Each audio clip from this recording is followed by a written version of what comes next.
想你的风，不是降价的风，终于吹到了榴莲身上。作为昔日的贵价水果代表，能否在发薪日面不改色心不跳的全款拿下一个榴莲，成为不少打工人衡量自己打工价值的标准。但现在这个标准可以放下了，因为榴莲开始降价了。过去一段时间，互联网上榴莲一斤跌破10元，广西南宁街头100元5个榴莲等话题频上热搜。虽然事实上大家很难买到如此便宜的榴莲，但榴莲降价却是事实。据北京新发地价格行情系统显示，截止7月20号，泰国金枕榴莲批发价为每斤24块3毛钱，价格相较去年同期下降近30%。榴莲销量因此水涨船高，很多水果店和商超的榴莲开始爆单。然而，在一片热闹之中，却有一家主卖榴莲的公司陷入了困境，它就是被称为榴莲大王、中国水果第一股的红酒果品。很多人估计没听过红酒果品，因为与百果园这类水果零售店不同，红酒果品不生产水果，也不直接向消费者卖水果。它的核心业务是从国外进口水果，然后分销给国内的商超、水果批发商等 B 端客户。榴莲则是红酒的独家优势。作为中国最大的榴莲分销商，2022年红酒卖出2500万个榴莲，号称中国人每吃掉10个榴莲就有1个源自红酒。而除了榴莲，红酒果品还是国内最大的东南亚水果分销商，最大的进口火龙果分销商，第2大进口龙眼分销商和市场领先的山竹、进口车厘子和进口葡萄分销商。像我们在国内吃到的泰国榴莲、山竹、龙眼、越南红心火龙果、智利红提、车厘子等，背后大都有它的身影。这6种水果也是红酒重点打造的核心产品。据其披露的年报显示，其每年有1半的营收都来自这6种水果。那水果那么多，红酒果品为什么偏偏选中了这6种？这是因为这些水果要么在中国少有种植，要么可以做成反季节水果，总之有着极大的稀缺性。红酒创始人邓红酒曾分享说，红酒的选品逻辑是选择增速更高，而且中国更缺的品种。这是我用了30多年的时间，大量试错之后琢磨出来的。这一老辣的洞察，让红酒在水果这一薄利行业成为近年来增速最快、利润最高的水果巨头。2019年到2022年，红酒果品的年营收一年一个台阶，从20.78亿元一路飙升到150.81亿元，成为中国最大的水果分销商。其中，光是榴莲这一单品，2022年就卖出近40亿，毛利率高达24.5%。也是在这一年，红酒果品成功登陆港股上市，4个月左右，股价涨幅超过270%，市值接近600亿港币。但这种涨幅仅仅维持了1个月，就开始大幅下跌。截止到今天，红酒果品股票已被停牌3月有余，市值从巅峰时期的600亿跌至27亿。其创始人邓红酒也从曾经的水果大王，沦为被众多供应商追着要钱的讨债对象。邓红酒出生于重庆市长寿区的一个普通家庭，5岁时父亲因意外去世，全家人失去了经济来源，只能依靠母亲种植的1亩多红薯地勉强地维持生活。10岁那年，邓红酒跟着妈妈卖完红薯，冒着大雨往家赶，不知怎的，妈妈却突然要拉着他跳河。邓红酒一下跪倒在地上，拉着母亲的手发誓，说一定会努力让家里过上好日子。1987年，17岁的邓红酒独自闯荡朝天门，在码头做起了替人装卸货物的棒棒，赚的钱也只够维持自己的生活，想要改变命运根本不可能。不甘心的邓红酒开始一边做着棒棒，一边另谋出路。很快他发现朝天门附近游客多，卖水果的小贩一天下来能赚不少钱。于是他拿出自己攒了几个月的钱做本金，做起了水果小贩的生意。然后他又发现，码头虽然游客多，但大多停留时间短，买多少称多少的方法费时费力。他便试着将水果提前称好，按袋售卖。没想到不但卖得更多更快，利润也比之前多了不少。1990年，攒下2000多元，准备回老家孝顺母亲的邓红酒，迎来了改变命运的大转机。他在回乡的路上看到，有一个村里成熟的红橘全都烂在了地里。打听后了解到，这是因为当地生产太多，卖不出去。邓红酒的生意头脑立马又开动了，这是个机会。他甚至顾不得回家，就直接拉了一大车红橘运回重庆，以比批发市场更便宜的价格推销给他熟悉的水果小贩们。一车红橘很快卖完。此前1年也存不下2000块的邓红酒，几天就赚了2000多元。这就让他意识到要放下扁担搞批发。之后，邓红酒慢慢经营起了自己的档口，凭着敏锐的观察力，他的水果生意越做越大。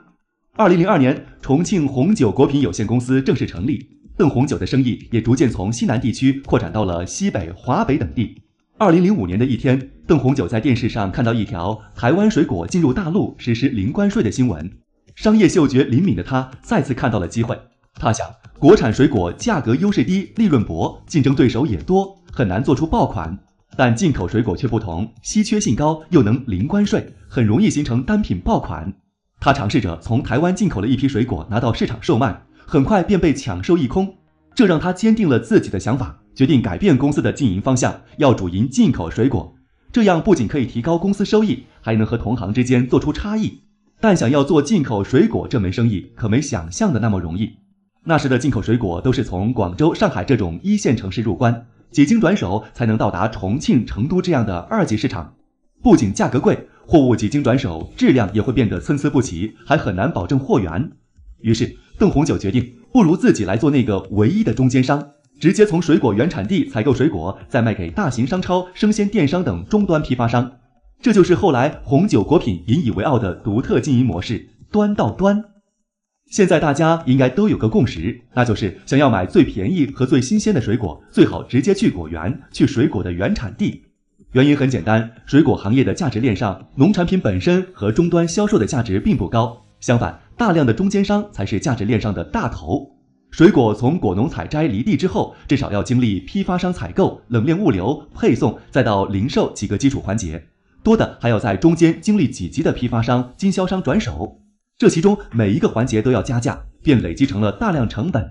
所以对水果商来说，如何优化供应链才是问题的关键。2012年，红酒果品开始在泰国建厂，并以期货的形式签订了4万多亩水果的长期租赁合同。此外，邓红酒还开始在各大城市新建仓储中心和分拣中心，缩短运输路程，以保证水果的新鲜供应。2020年，随着阿里巴巴的入股，红酒果品加速了扩张的步伐，在菲律宾、智利等地相继建立了水果加工厂。到目前为止，红酒果品已经在全球拥有100多个优质水果原产地，在全国设立了23家销售分公司及60个分拣中心，覆盖超300个城市，其年销售额也由之前的几十亿迅速突破100亿大关。邓红酒本人也在2022年荣登胡润百富榜，实现了他少年时对母亲的承诺。按理说，红酒未来的日子应该是风光无限。首先是中国消费者越来越爱榴莲了。从数据来看，2019年榴莲的进口量就已经超过车厘子，成为我国进口量最大的水果之王。之后涨势不减，2023年我国进口榴莲数量超过了142.6万吨，是2017年进口量的近3.5倍。汇丰银行去年发布的报告也显示，全球的榴莲需求量同比飙升400%，而中国是消费大户，消耗量占全球的91%。还有就是这几年兴起的社区团购、生鲜电商等新业态，又进一步扩大了红酒的客户群，比如叮咚买菜、盒马鲜生就是它的客户。然而事与愿违，在风光上市1年半后，今年3月，红酒果品突然发布停牌公告，同时宣布延迟刊发2023年的年报。红酒果品的股票不久后也停止了交易。之后，财务造假、会计师事务所离职、裁员停摆、创始人质押股权等消息层出不穷，就带着红酒果品的市值也跌个不停。堂堂年入100亿的上市公司，为何会在短短2年的时间里就陷入如此绝境？究其原因，主要有2点。第一是红酒果品与众不同的端到端销售模式。首先要说明的是，这种模式有很大的优点。一方面是它能减少中间环节，持续降低成本。比如在2021年，红酒果品的水果损耗率仅为 1.3%， 而行业平均损耗率是 1% 至 5%。另一方面，在原产地直接购买，庞大的拿货量可以提高议价能力。据说在泰国，榴莲果农都要等红酒报完价，再和其他商贩做生意。而红酒果品买走大量榴莲后，市面上榴莲减少，进货价走高，它的收购成本也相对变得更低。但这种模式有一个致命的缺陷，就是资金链压力。与那些直接面向消费者的水果零售店一手交钱一手交货，有时还能让消费者办张会员卡提前收一笔钱不同，红酒果品的 to B 生意在采购端是要在果园的水果还没成熟，甚至还没种下水果之前，就要提前支付收购水果的费用。而等到他把收购来的水果卖给 B 端商超批发商时，他们的习惯是采用赊账方式提货，账期长达3周。部分客户如区域终端批发商及小型超市日常经营遇到困难时，付款周期还会延长。既要支付给上游的果农费用，又得不到下游客户的回款，这必然会使红酒果品的资金链长期处于紧张状态。数据显示，2019年至2022年，红酒果品的经营性现金流持续为负，分别为负4.5亿元、负8.04亿元、负9.82亿元、负18.23亿元。可以看出，红酒果品是生意做得越大，手里的钱就越少，资金越难回笼。除了收钱困难，红酒果品还不得不面对的一个问题是国产水果的崛起。此前，红酒果品之所以选择做进口水果，是看准了这些水果产量少，没有竞争对手。然而，随着中国农业科研的崛起，此前一些高端的进口水果品类，现在基本都能在中国本土大量培育了。比如红酒的当家产品榴莲。据报道，目前海南榴莲种植面积已超过3万亩，预计今年产量超200吨。还有之前一直从越南进口的火龙果，自打国内引进种植之后，经过技术改良，个头、口感、甜度都超过了进口品种，路边随处可见红星火龙果10元3个的招牌。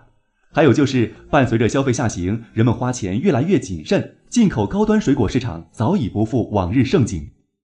在水果行业一直有句话叫水果甜生意苦，水果从种植到零售需要经过采摘、分选、包装、保鲜、储存、运输等一系列繁琐的环节，每个环节都伴随着损耗，加之产地分散、种植技术参差不齐、品质统一成为一大难题。而且水果零售市场高度同质化，品牌化程度低，消费者只关注品类和产地，对品牌忠诚度不高，这使得水果零售一直不是一门好做的生意。以另一家上市国企百果园来说，自2021年至2023年，它的毛利率始终在11%左右徘徊。而红酒果品虽然卖高端水果，毛利率最高也只有18.9%，连2个行业老大赚钱都赚得灰头土脸，卖水果不来钱，可见一斑。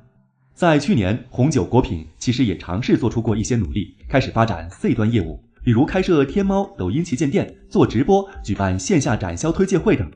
只是做了多年 to C 生意的百果园都赚钱艰难，市值萎靡不振，还在摸索转型的红酒就更是跌跌撞撞了。而从目前红酒果品的情况来看，未来估计还有不少苦日子要熬。但反过来说，这些挫折也不一定是坏事。水果生意是个难做的生意，但同时意味着可以提升的地方还有很多。不论是减少损耗，还是提高品质，或是开发新品种，每个环节的微小提升都可能打造出真正的水果大王。比如佳沛，26年来只卖奇异果，且只有3个品种，但依然能每年狂卖2亿箱，年入200亿人民币，净赚15个小目标。原因就在于它熬过了漫长且无人问津的14年，期间砸钱研发、钻研技术，最终得到市场认可。对现在红酒果品来说，其实也是如此，一切远还没到最坏的时候。